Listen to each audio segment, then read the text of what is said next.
good part is you are like behind the scenes. You don't really get the exposure and opportunity to meet with clients. You know what I mean? But also you have so much knowledge and wealth, and like your department is a pillar of what makes a transaction fail, succeed, thrive, or, you know, be delayed. And so I would probably advise my buyers to say like, okay, we want an inspection, but let's put in a pretty big number. Let's put in like $10,000 or $15,000.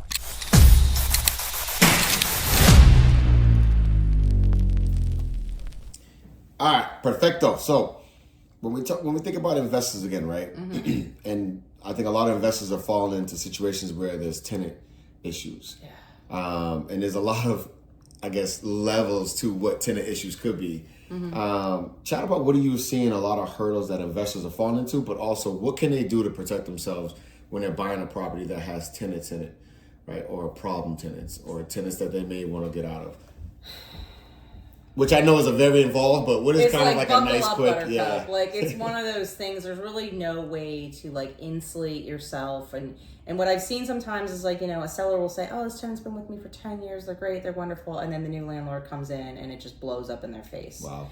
Don't know why. You know, are they more hands-on than the other person, or you know, the problem becomes is this tenant's been, you know, under market value for a really long time because they were just a great tenant. I mean, my tenant's under market. She's been with me for 11 years, you know, sort of thing. Wow. And paying on time. So for paying you, on time, like doesn't you know like, what my the management company potential doesn't is out there. Like, yeah, exactly. You know, why get more money, but the issues with the risk of. And that was a really hard thing during COVID. Like, I saw both sides of it. Like, I got it that, like, people aren't making money. You can't evict them or anything. But your credit score is dying. Yeah. And you're in pre-foreclosure. I mean, forbearance eventually came in and stuff like that. But the fact of the matter is, a lot of times when people don't pay rent, you're never going to see that money again. Like, you're not getting blood from a stone after the fact. And, you know, whenever people call me up and are like, I'm having a problem with my tenant, depending on, you know, what the problem is. The first words out of my mouth are cash for keys. Cash or keys? Cash for keys. Cash for keys. Like, get them out. Just because if pay they, them off. Yep, if they stop paying, so first you're out that money. Now, granted, again, it's kind of that conversation that I had earlier. It's like, it's not your fault. Yeah. You shouldn't have to pay, but it's like, they can stop paying. What issue do you want on your hands? They can start destroying your property. Yeah. Because great, you have a security deposit of $2,500. Well, they go and, you know, really start, you know, messing your stuff up. You know, even just destroy the floors. That's going to be more than, you know, if you can't sand them, you have to replace them or something. So it's like, unfortunately, Massachusetts is very tenant friendly. Not unfortunately, I shouldn't say that. In some ways, it's good, but you know, it's a lot to get a tenant out through eviction. And even, you know, I'll tell sellers like, or owners, sometimes I'm like, yeah, you're going to go to court, and then the judge is going to say, I'm going to give your tenant another 30 days or another 60 days. And then you're back in court and they might give him another 30 days. Wow. And the minute that you have someone who's elderly, someone with little kids, someone who has kids in like a special school that they need to stay in or something, you know, there's a lot of things that factors that get considered that regardless of your financial I had one plate. Last year, it was over a year because it was a Section 8 person and they wanted to keep them in this town, you know, which completely understandable, but the tenant was causing problems with other tenants. So then those other tenants were breaking their lease because they didn't want to deal with this tenant. You know, and now it impacted the entire investment. Exactly. And my client then got behind on her mortgage payments, got behind on her, you know, all credit sorts got damaged. Everything was happening. And she just kept being like, how do I get the bleeding to stop? And she couldn't get this guy out. She had offered him money. But, you know, it was like he needed to go to another Section 8, which I love Section 8. I think Section 8 is great. Yeah. It's an awesome program. I know sometimes it gets a little bit of a bad rap, but it wasn't that. It was just, it was problematic. And so, but it can happen with anything. I mean, there's a reason that people don't want to, I always say, they don't want to rent to, you know, college students, law students. I had a law student the other day send me a lease. He's like, well, these are all the things that I go, and this is why landlords don't. And he goes, I'm a protected class. I go, how? I'm a protected class. I was like, please tell me, like, because you don't fit any of the criteria here. Like, I was like, a 23-year-old, you know, with no other criteria is not a protected class. So, yeah, I mean, unfortunately, I don't know that there's any way. I mean, when you already have a troublesome, I shouldn't say that, a troublesome tenant, you know what you're getting into. I think that part of it is like... Or the new investors who don't know what they're getting into. They just know having tenants earning, you know, supplemental income. Like, that's the new thing, which is fruitful. But then also there's a whole other side of it that you have to be prepared for. Yeah, and you know, it's one of those things. It's the reason that the lenders want such big reserves and everything else like that. I mean, I know some lenders, and again, this is always changing, so we'll want like a year of reserves, because if you get in and the tenant stops paying, they're still a little shell shocked from what happened, Absolutely. in 2008, 9, whatever we want to call the crash. And so I don't know that there's an immediate bullet. I think having really strong leases, like the MAR and the G-Bar form, are good leases, but there's a lot that can be added to them. I think talking with an attorney, establishing a really good rider. Like, what happens when you start? Do you establish lease agreements for landlords? Mm-hmm. Yep. Okay, so you offer that service. Yeah, absolutely. It's like what is our smoking policy, and we are very clear. It's all type of smoking. And then are you allowing it on the premises? Are you allowing it in the backyard? Are you allowing it? What is the pet policy? We can go really deep into pet policies on, Wow. Damaging furniture, or even you have oh, this isn't a pity, or this isn't a Doberman, it's a mutt, but the landlord's insurance goes up for some reason because of the breed of dog. Like, who's covering that? What does that look like? Wow. Never even thought of all that. Yeah, and when your dog becomes a nuisance, like to your other tenants, like, how are we handling that? People staying, like I said it in there, that no one is allowed to stay consecutively for more than 7 days without notification to the landlord and permission from the landlord, and that can only be once a month, and like all these different things. And what happens if someone moves in, sort of thing? What if you all of a sudden establish a bedroom in a basement? You have illegal tenants. It's a really important thing, I believe, is to be checking in with your tenants regularly if the child status has changed, because landlords are strictly liable for lead paint.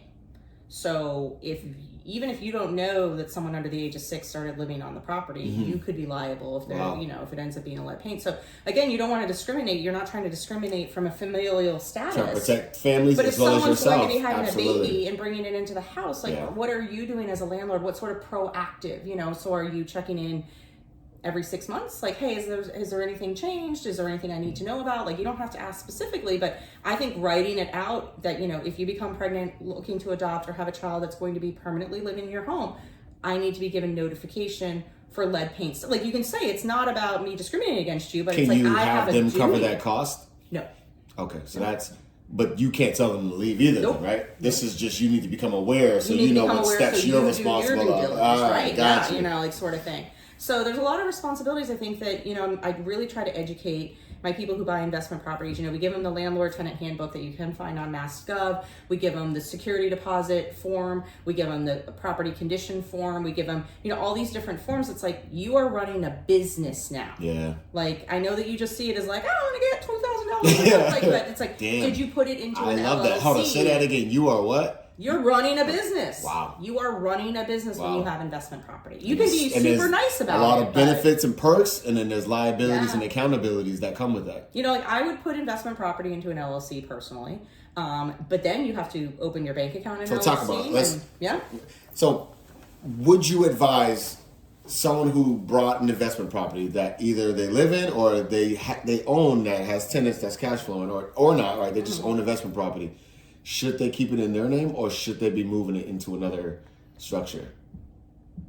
Simple answer, without taking everything into consideration, as I would say, I would put it into an LLC. Now, if you're living there, it's a little bit different. But like, let's say, you have your sweet little house over here that's worth, because $700,000 the number of the day, $700,000. Now you bought this 2-family and it's worth $700,000. Someone gets hurt on that property and they go, oh, okay, great. We're going to take this house from you and we're going to take your house from you. Now, there is the declaration of homestead. There's, again, You got make it some levels super of protection, simple, but like sort of. Yep. But let's say you own 2 investment properties. So let's say that the homestead is protected.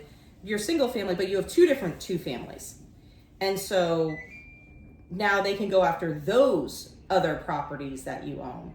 So that's where the LLC kind of insulates you from. You can only come after what's in this LLC. But when I said you are running it like a business, it goes back to, was the money flowing in and out when you made your mortgage payment? How were you paying it when the rent was coming in? When you paid the plumber to come do something, was it coming out of your account or was it coming out of the LLC's Because account? now you're connected again. Right, you're connected again. You pierce the corporate veil. So Wow. now your bank account, your everything, sort of thing. So I would advise that there are other certain situations that maybe not, but just on a, if you just ask me off the cuff for a quick for a good answer, blanket basic, you should. I'd say yes. Okay. And then the next question becomes, how many properties do you have in the same LLC, or do you have multiple properties, in LLC, or just one or two, depending on how big your portfolio is.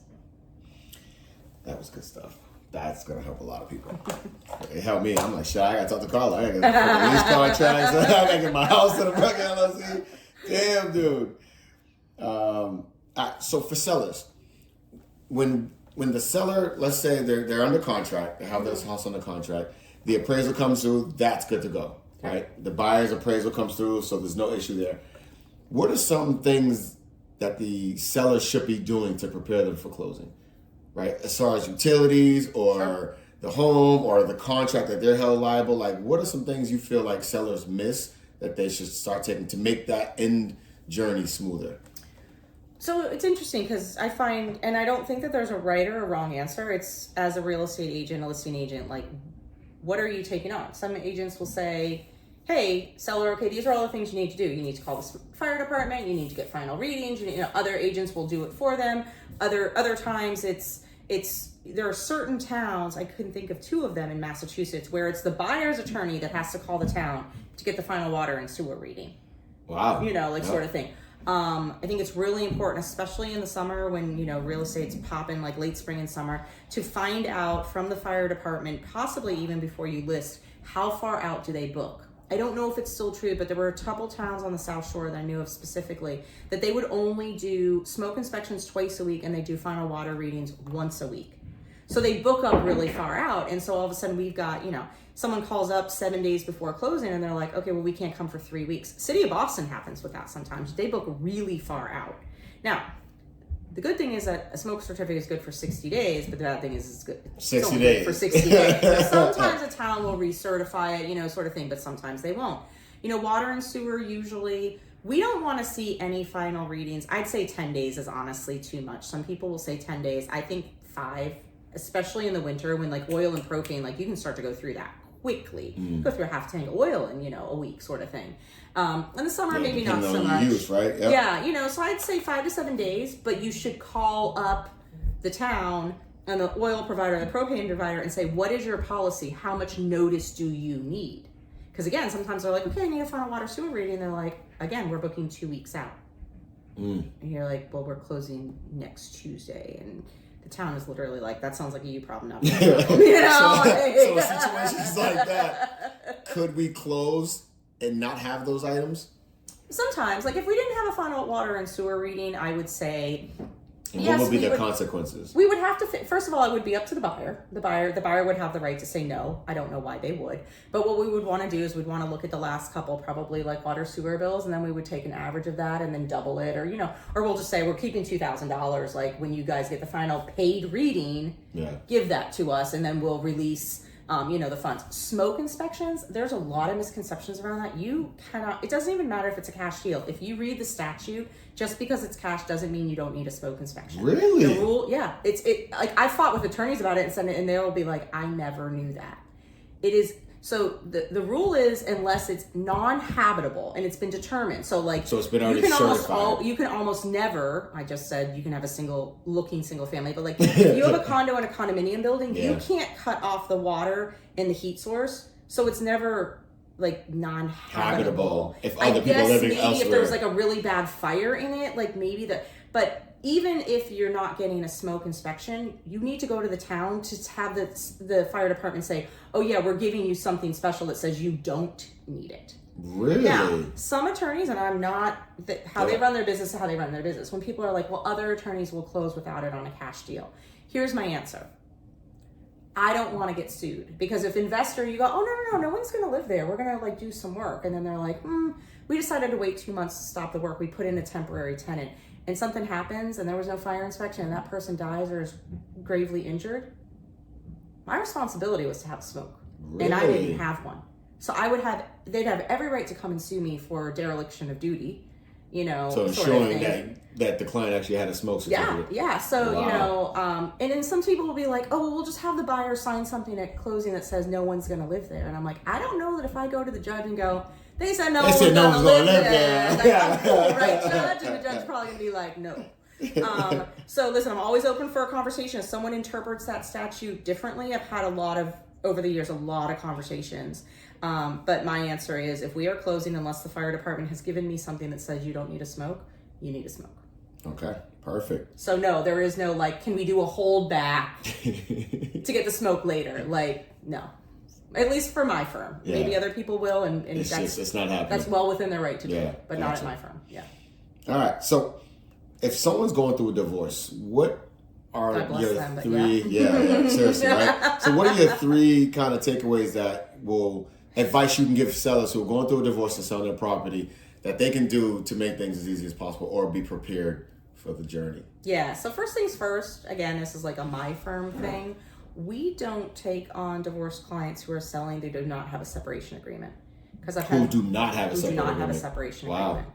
Because we don't have the time. I can tell you two situations right off the bat, really, really, really ugly things, because they start playing it. It's like, oh yeah, we're selling now. It's like, I'm not signing the deed unless I get this, or you have to agree to that. And so in one of my cases, they brought the child into it. Wow. About like, I get all holidays. I get the, and it's like, because they didn't have a separation agreement.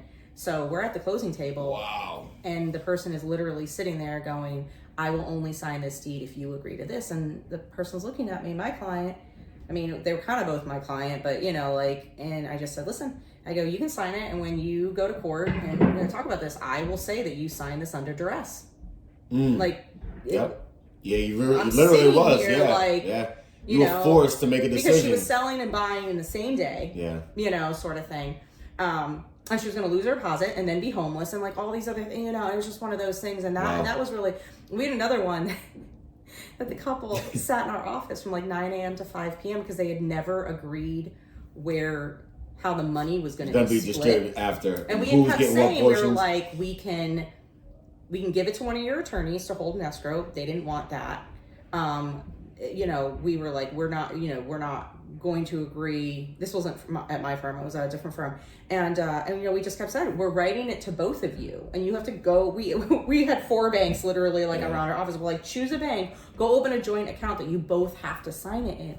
And it was a really ugly day. There was a lot of screaming and everything else like that. And it's just, I don't want to have to play, mediator and therapist and everything else like that. And potentially have a deal fall apart that, you have to kind of like get out of your hate and get out of all the different feelings that you have going through a divorce when you're going to sell the house. And a lot of times I hear stories about like they could never come to an agreement on the agent they were going to use. Then they couldn't have come to an agreement on the price that they were going to sell for. Then they couldn't have come to an agreement on the this and that. It's like, have your settlement agreement out so you guys have at least a meeting of the minds of like, these are the basics. And then when you ask me like the other things, it's like, making sure that I've had couples that one of them's in contempt of court because at last minute they've refused to sign a deed, but in the settlement agreement it said they were going to. Wow. And so what happens there? Got hauled in court. Wow. Yeah. For contempt, but the closing didn't happen on time. So those divorce situations, listen, I feel for anyone who goes through one. It can't be easy, and I know the amount of emotion, and there's a lot of money and everything else. The other problem becomes is we had one time that one of the people decided to stop paying the mortgage, but that was that party's responsibility to continue to pay. So then we didn't know that we go to get a payoff, and we can't get a payoff for the mortgage because they're now in foreclosure. And now there's all these like late fees and all these attorney's fees and collection fees and all these different things that the other party didn't know about. So now what they thought they were netting was very different. Ended up impacting, because again, it was a situation where someone was buying and selling on the same day. What that person thought they were going to be netting walk away was very with different. It wasn't enough now. Sort of thing. So it's tough, it becomes really tough. And then, what she didn't know, because we were like, we weren't near like the closing date, because we ordered the payoff, like a couple weeks ahead of time. They hadn't gone and done a soft pull credit on the person buying's house. And they realized because she was tied to the mortgage and hadn't been paid, her credit score tanked and she didn't qualify for the loan anymore. Wow. Yeah. So Wow. there was that. You know, so there's, again, And it's you can't error correct that immediately. That takes no, time. you can't. Wow. You're trying to write letters being like, this was my, you know, partner's responsibility to do this, and they didn't. And the credit like, companies wow, are I gonna be hear like, you. sounds like Yeah. a you problem. I hear you, problem." buddy. Oh man, that sucks. You know, and it's like, and listen, Wow. I don't, if I've given genders or anything else like that, I don't want to make. Yep. Everyone can be the bad actor. Damn right, it's absolutely. it's not on one side or the other. So I never want to give that impression that you know there's only one person that can, you know, be the bad actor. I've seen them both. So you know, it's just, there's, again, rife with pitfall. Absolutely. I can't Pitfall. talk. Thank you. Pitfalls. You know, for divorcing couples, it can be difficult. So for sellers, what advice do you feel is probably the best advice overall? Every situation is and will be different, but what is the best advice you feel you can give sellers that's going to help them along if they're thinking about selling their house? The day that you sign that listing agreement, the house is no longer yours. It's not your house anymore. It's a property where you're sleeping at night, but it is not yours anymore. So a changing of mindset, Yeah. you're saying. Because, you know, when your agent is saying, listen, this is awesome. This is awesome. Love it. This isn't it for everyone. And they're going to walk in here and be like, oh my God, we're going to have to repaint black walls. Or, you know, that sort of thing. And it's like, oh my God, they've got, you know, 16 grandchildren and they have every picture of every school year ever, you know, and we've got the, you know, oh, they like roosters and we can see that in the kitchen, you know, like sort of thing. And you're like, you know, when your agent says, you know, I always tell people like, Pottery Barn, Williamson, it may not be your style, but it's pretty aesthetically pleasing. And when people walk in and see something like that, they might be like, my husband and I'm all about color and everything. Like, you know, I've got hot pink walls and I've got crazy wallpaper and everything. But it's like when we walked in and everything was just kind of a neutral, it's like, cool, I know what I can do with this space. Yeah. Versus being like, wow, I don't know what to do with this space. And buyers, for the most part, are not very creative. And what I always say is sellers think in hundreds of dollars and buyers think in thousands of dollars.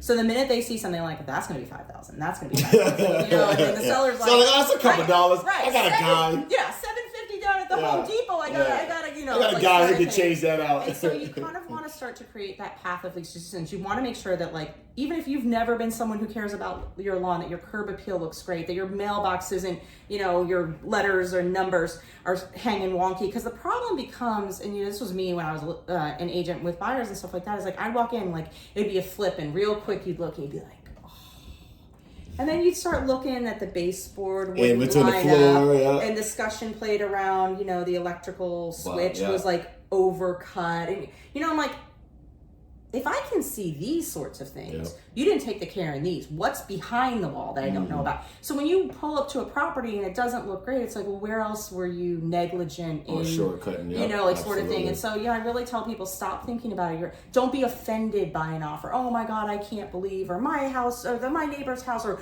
do you know, you know, and I always, I can really relate to it. So my parents built their house in 1974. And they've lived in it ever since. So before I was, you know, born. And my dad will, you know, my parents are in their 80s, you know, and we'll reel about, do you know, and you know, and like sort of thing. And I'm like, that's great, Dad. No one cares. Like, I hate to say it, but no one cares. Like, no one cares. The love and TLC and the little things, you know. People will come in and be like, this is all Carrera marble and we spent $70,000 on this. I'm like, someone's going to pay 20 for it, you know, like, congratulations, you know. So, like, really stop thinking about, like, this, like, you have personal pride in your home. I hope that shows through, but stop thinking about it as like your house and don't take it so personally. It's a business transaction now. It really is. Yeah. Like, you know, and you hope that someone's going to take your house and really love it the way that you did, or make it better, or do whatever. You know, some people are like, focus on your next journey, your next chapter. Yeah. So I think that that's the number one thing I can tell sellers, to try to take a little emotion out of it, which is tough, especially when you've owned the house for a long time.